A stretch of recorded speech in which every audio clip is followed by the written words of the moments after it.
కుట్టబోతురని తండ్రికి ఆవేదన ఉంటే ఆవేదనతో ఆరోగ్యం కూడా దెబ్బతింటుంది. మీరు వాళ్ళ ఉచ్చులో పడితే ఎట్లా? నేనెవరినే? మీరందరు కలిసి చేస్తేనే ముఖ్యమంత్రి అయినా కదా. నేను ఆకాశం నుంచి ఊడిపడ్డానా? అమెరికా నుంచి వచ్చినా? ఏం నుంచి వచ్చినా? నల్లమల్ల అడవుల నుంచి కొండారెడ్డిపల్లి నుంచి వచ్చిన గా ప్రొఫెసర్ కాసింది మాది పక్క ఊరే. మీ ఊరు నుంచి మీ దగ్గర నుంచి గవర్నమెంట్ స్కూల్లో చదివి మీతో పాటు 20 ఏళ్ళు ఉండి జడ్పీటీసీగా ఎమ్మెల్సీగా ఎమ్మెల్యేగా ఎంపీగా 20 సంవత్సరాలు మీతో పాటు ఉండి మీతో పాటు పెరిగి మీతో పాటు మీరు ఆశీర్వదిస్తేనే ఈరోజు తెలంగాణ రాష్ట్రానికి ముఖ్యమంత్రి అయినా. చదువుకోవడానికి గుంటూరు పోలేదు, లేకపోతే పూనా పోలేదు, లేకపోతే అమెరికా పోలే. నేను చదివింది ఇక్కడనే, పెరిగింది ఇక్కడనే, ఎన్నికైంది ఇక్కడనే. మా తాతలు ముత్తాతలు ఎవరు పెద్ద పెద్ద పదవులలో లేరు. మా నాయన పేరు చెప్పి నేను ఇక్కడికి రాలేదు. కష్టపడి మీరు ఆశీర్వదిస్తే ఇక్కడికి వచ్చిన. చెట్టు పేరు చెప్పి చింతకాయలు అమ్మదలుచుకోలేదు నేను. కొంతమంది చెట్టు పేరు చెప్పి అమ్ముకునే ప్రయత్నం చేస్తారు.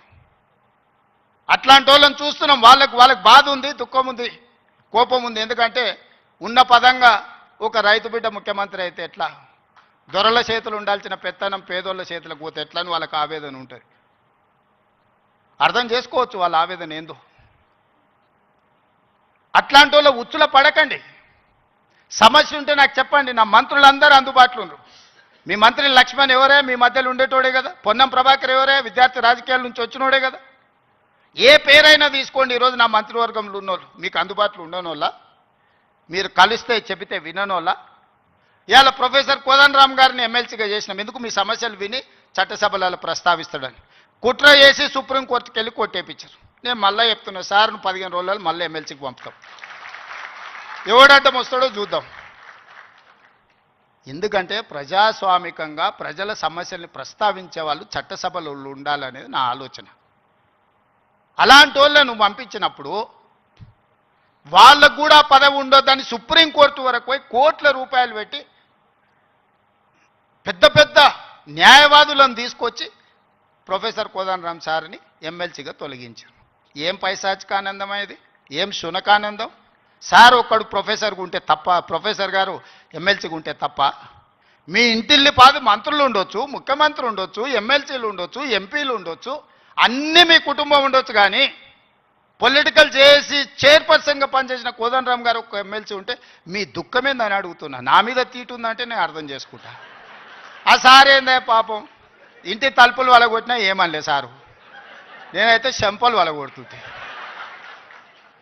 ఆయనను కూడా ఉండొద్దు ఎమ్మెల్సీగా అంటే ఎట్లాంటి ఆలోచనలతో ఉన్నారో ఒకసారి ఆలోచన చేయండి.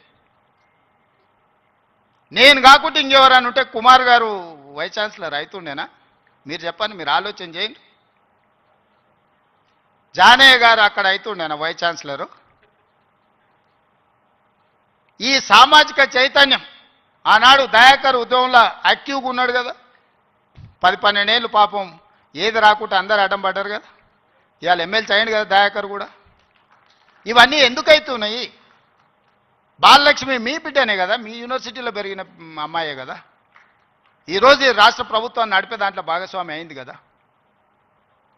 నేను మీకు విజ్ఞప్తి చేసేది ఒకటే, అపోహలకు లోన్ కాకండి. అబద్ధాల సంఘాలు ఉంటాయి, దానికి అధ్యక్షులు ఉంటారు, తండ్రి కొడుకులు. ఆ అబద్ధాల సంఘం చెప్పే అబద్ధాలను మీరు నమ్మకండి. ఈ అబద్ధాల సంఘము ఊరంతా వాట్సాప్ అని, సోషల్ మీడియా అని, ఆ మీడియా అని అడ్డగోలుగా సంపాదించింది ఖర్చు పెట్టి అబద్ధాలన్నిటిని కూడా అందులో పెట్టి ఈ మనం పిల్లలందరూ కష్టపడి సాంకేతిక నైపుణ్యంతో ఏఐ తెస్తే ఏఐ పెట్టి సెంట్రల్ యూనివర్సిటీ దగ్గర ఏనుగులు సింహాలు ఉన్నాయి, వాటిని మేము చంపుతున్నామని పెట్టారు.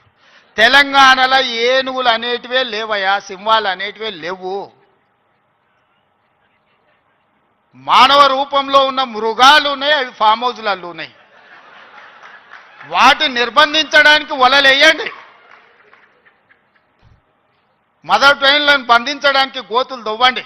లేని ఏనుగులను, లేని సింహాలను సెంట్రల్ యూనివర్సిటీలో ఉన్నాయి, వాటిని నేను చంపేస్తున్నా అని చెప్పి సోషల్ మీడియాలో ఏ ఆర్టిఫిషియల్ ఇంటెలిజెన్స్ను ఉపయోగించి అతి తెలివితేటలన్నీ ప్రదర్శించి అడ్డుకున్నారు. ఎంతకాలం అడ్డుకుంటారు? ఏది ఇష్టం లేదు వాళ్లకు.